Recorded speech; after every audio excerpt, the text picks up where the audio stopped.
Baik, ada yang lain? Assalamualaikum warahmatullahi wabarakatuh. Waalaikumsalam warahmatullahi wabarakatuh. Saya Baik. kan seharian ini udah puasa Pak Ustadz. Iya, kelihatan lemes begitu puasa. Tapi 10 menit sebelum berbuka saya kedatangan tamu bulanan Pak Ustadz. Iya. Itu hukum puasa saya gimana ya Pak Ustadz? Baik. Terima kasih. Jangankan 10 menit, 1 menit sebelum maghrib datang kemudian bulan haidnya tiba, maka dianggap puasanya pada saat itu batal. Artinya nanti diganti di hari setelah Ramadan. Tapi Anda mendapatkan pahala dari situ. Pahala tetap dapat. Pahala dapat dari pahala sahurnya, pahala ibadahnya. Dilipat gandakan. Jangan dikira mudah. Hati-hati. Ramadan beda dengan hari biasa. Hari biasa Anda kemudian beramal, poinnya 10. Ramadan minimal kali 10 lagi. Hadisnya kunci.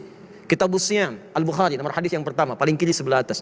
Ya, illa siyam fa innahu li wa ana ajzi bihi. Orang-orang yang beramal itu kullu amal ibni Adam diberikan pahala setiap amal anak Adam itu 10 sampai 700. Kecuali puasa, aku yang kasih. Minimalnya berapa? Kali 10 kali lipat lagi. Wal hasanatu bi asyri amsalihha. Di kalau Anda mengerjakan sekarang misalnya salat dapat 10. Anda Ramadan kerjakan salat kali 10 lagi. Di saat Anda baca Quran, saat Anda salat sunnah itu pahala sudah dapat banyak dan niat puasa mendapatkan pahala dari situ. Hanya status batalnya mesti diganti lagi kemudian di waktu yang akan datang setelah Ramadan. Jelas di sini? Baik. Ada yang lain barangkali? Silakan. Oh ya, Mas Nami silakan. Assalamualaikum warahmatullahi wabarakatuh. Assalamualaikum warahmatullahi wabarakatuh. Ustadz, saya mau tanya, ini karena tadi kita bahas mengenai batal-batal puasa. Nah misalkan kita udah selesai puasa, kemudian datang lagi puasa tapi kita belum bayar puasanya gitu. Nah itu gimana Ustadz? Baik. Kata para ulama, pendapat yang pertama, kalau dia masuk ke Ramadan berikutnya, misal sekarang Ramadan, selesai dia qadha, masuk Ramadan lagi, ada yang belum terbayar, ada yang mengatakan di qadha tetap berlaku qadha dan kafarat. Kafaratnya setiap harinya memberikan fidyah makan satu orang miskin. Jadi sambil Anda ganti puasa, berikan kafarat, ganti puasa, berikan kafarat. Ya, berikan satu orang miskin jatah untuk makannya. Ya, berapa kadarnya? Kadarnya nanti kita akan lihat dalam fidyah. Berapa kadar fidyahnya? Satu orang miskin ini 3 kali makan. 3 kali makan pagi, siang, sore. Anda bisa kalkulasikan. Misalnya 3 kali makan 100 ribu, maka Anda belikan makanannya 100 ribu, berikan kepada dia. Atau berikan kepada dia kadar sembako untuk jatah makan dia dalam 1 hari. Plus tambah qadha di situ. Yang kedua ada yang mengatakan kalau tidak disengaja karena datangnya waktu, memang tidak niat. Maka boleh dicukupkan dengan qadha saja. Tetap dia puasa diulang tanpa adanya kafarat. Jelas ya sampai sini? Ada lagi yang lain? Mas Doni, Mas ini rembutan. Assalamualaikum. Kalau misalkan kita punya hutang puasa Ustadz. Bukan kita, mungkin Anda saya, ya? Oh ya. saya.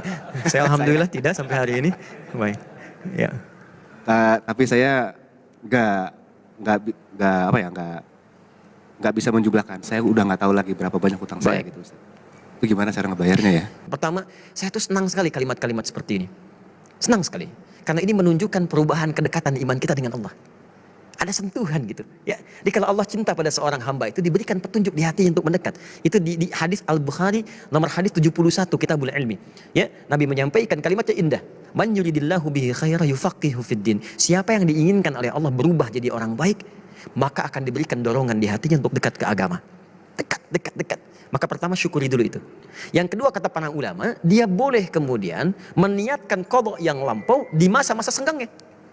Disilakan kalau Anda merasa tak terhitung, silakan. Anda punya waktu luang puasa, niatkan qadha. Orang lain puasa Senin misalnya sunnah, Anda niatkan qadha. Orang lain puasa Kamis misalnya sunnah, Anda niatkan qadha. Ya, Anda nggak usah hitung. Yang penting begitu masuk ke waktu-waktu sunnah, kata para ulama supaya ringan, niatkan qadha. Maka Allah tidak melihat berapa banyak Anda tunaikan, Allah melihat kesungguhan yang kita lakukan di situ. Ada yang lain? Assalamualaikum Pak Ustadz. Assalamualaikum.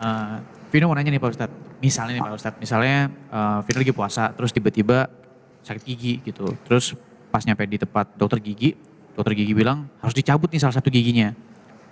Kan kalau pasti cabutnya otomatis kan ya pasti keluar darah gitu kan. Nah itu puasanya gimana Pak Ustadz? Apakah batal? Apakah masih bisa lanjut lagi puasanya gitu? Baik, para ulama menganjurkan dalam kasus seperti ini, orang yang ingin cabut gigi atau ingin tutup lubang di giginya, atau bahkan sekedar misalnya periksa gigi yang setidaknya melakukan tindakan-tindakan tertentu, pembersihan karang, ya pasang hebel dan semacamnya, itu dianjurkan oleh para ulama akan lebih baik kalau dikerjakan setelah berbuka, setelah tarawih, sehingga tidak mengambil resiko-resiko yang lainnya. Ada fatwa baru dimunculkan bahkan keluar dari majelis ulama khususnya di Jawa Barat, bahwa darah kalaupun keluar dari proses cabut gigi itu tidak membatalkan puasa.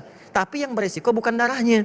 Bukankah saat dicabut itu kan ada dimasukkan semacam ada semprotan-semprotan air, ya? Anda keluarkan dulu. Kadang-kadang mungkin Anda nggak terasa begitu dikeluarkan, semprot, ya, masuk ya.